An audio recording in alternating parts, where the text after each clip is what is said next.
Det er jo næsten synd, hvis en ostehandler de lukker, og så man ikke har kontakt til os mere. Ikke? Der er en årsag til, at der ikke er ret mange ostemænd tilbage.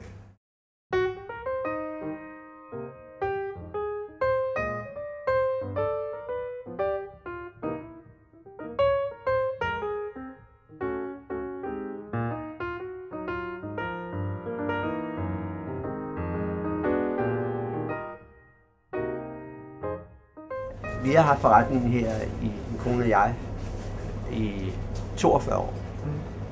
Mine forældre var også ostehandlere på Østerbro i Nordstrømsgade. Der lærte jeg jo en hel del med at gå og passe oster.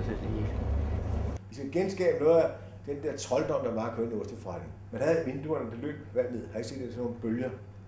Det er helt fantastisk. Så kan man se, det er meget dejligt ud. Jeg har aldrig kunnet få nogen til at skaffe sådan et. Jeg have sådan et løbende vindue. Det er helt vildt. Så kom det ind til ostemanden, og så var det sådan, at han skulle have sådan en grove hænder og sådan noget. Det er et eller andet, jeg tror, sådan en psykologisk i det også. Det her, det er jo så en sæsonost, som laves fra oktober, november og så til januar. Der kan man købe den her i Danmark. Jeg kan ikke sige, om den bliver lavet hele året nogle steder. Men det er en fransk brie, som har ligget i hvidvin. Han skal have nogle udvalgte oste, som også ikke bare bliver pakket ind i noget andet sølvpapir, eller hvad man gør. Han skal virkelig finde nogle helt unikke varer. Og så er den jo meget flydende, så bliver den lagt op i birkebark. Ellers vil den løbe ud. Og så, så bliver den leveret i sådan nogle fine æsker her, så de holder på. Og dem er der jo mange, der også bruger til at sætte ind i ovnen.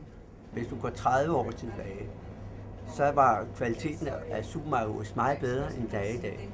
Men nu har man altså formået at få et produkt, der kan stavles og der kan ligge uden der sker noget. Ost, den skal man kunne mærke og føle og dufte, og det kan ostemanden vise. Hvis du ikke var rørende, fordi sundheden de siger sådan, du skal have masken på det fan, det står helt andet i dag. Så kan ostemanden sådan vise det for at give dig en historie. Det er historie, vi gerne vil have. Vi vil have at vide, hvor det mælk kommer fra, og hvad det er for noget, og om det er blandet ko og får for eksempel, eller ged der i. Hele det der historie, det er det, vi køber for. Nu de bliver lavet af fåremælk, de her oste, hvor de danske oste bliver lavet af komælksost. Og man laver faktisk osten, hvor den er helt hvid. Og så er der simpelthen en nålepude, der trykkes ind i osten, og så sprøjter man den skinnen ind i osten. Den skinnen her, den er ikke med til den skinnen, at man har i Danmark. Vi er angst for noget, der bevæger sig. Der er gode bakterier og dårlige bakterier. Der er kraftigt mange gode. Man gør det, at man tager nogle kæmpe store brød nede i Roquefort, der kommer den fra, og den må kun laves dernede på Roquefort, altså i byen Roquefort. Der er nogle store grotter, og så lægger man sådan nogle kæmpe store brød ned, og så begynder de at mugne, så der ligger sådan et tykt lag skimmelmuk på alle de her brød, der ligger, fordi det er så fugtigt. Så skraber man den muk af, og det er det, man sprøjter ind i osten. Danske ost, de er med nu. Der er fuld fart på udviklingen af osten. Det er simpelthen altså Tise og Tisemærke har altid været med, ikke? Og de naturmærker fra Tise og Tise og Sinai om at fylde hjem, det er helt vildt.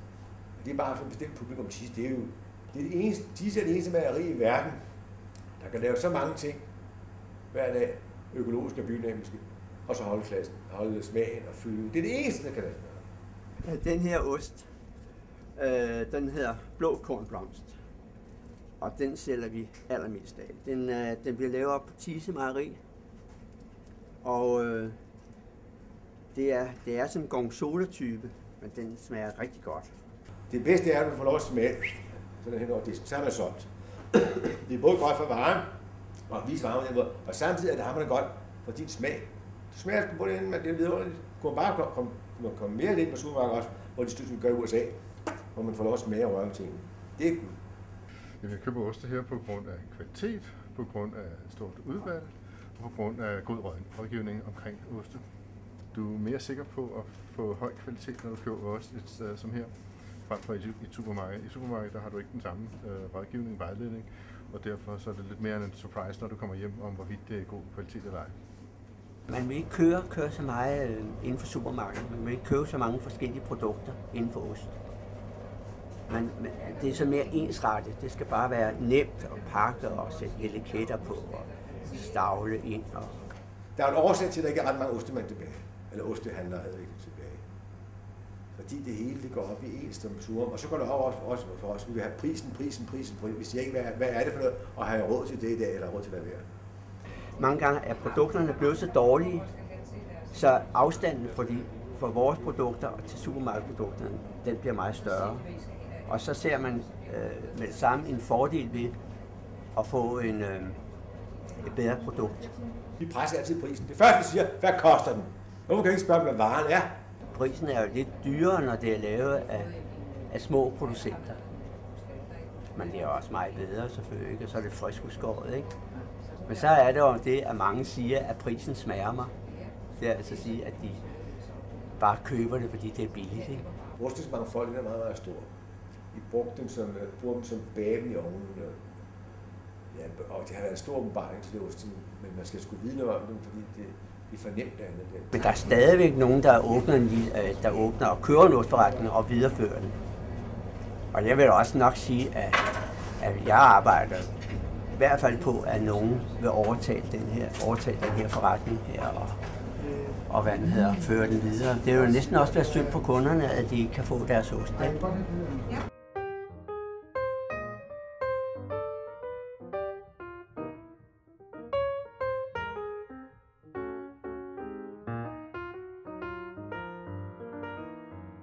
Vi havde besøg, da MTV var i København, af selveste Justin Timberlake. Vi lavede selvfølgelig også en lille platte til ham, hvor han også skulle smage på podcast.